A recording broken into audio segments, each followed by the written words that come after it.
Before spending any money on design, there is a code provision that catches a lot of homeowners off guard, and it can really have an impact on the cost of the project. And in some cases, it can kill the project altogether. I'm talking about the FEMA flood zone and projects within the FEMA flood zone and the substantial improvement rule.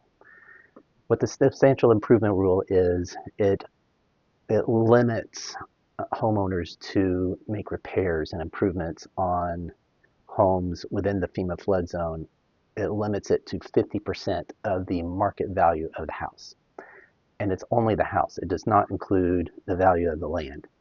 So this is where a lot of homeowners can feel blindsided, projects stall, projects get stuck, or the project goes away altogether, and it's just super frustrating.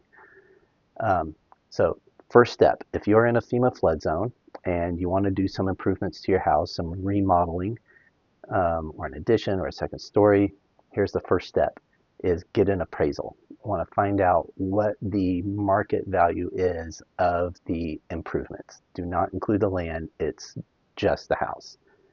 And this can be done by either a licensed contractor or a licensed home appraiser. It's a pretty specific type of appraisal where it's just the market value of the house. So for the purpose of an example, let's say Zillow or whatever says the value of your home is $1 million. Well, 700,000 of that is probably in the land, and the house or the improvements is 300,000. So just to keep the math easy. So the improvements are valued at 300,000. That leaves a budget of 150,000 for improvements and remodeling and repairs before the whole structure needs to be brought up to code.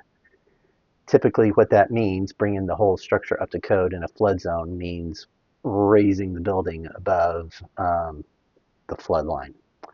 So hope that helps. If you have been through the process, if you own a home in the FEMA flood zone and you have remodeled and you've been through that appraisal process, so let me know in the comments how it went, or if you have any questions about it, leave those in the comments, and talk to you soon.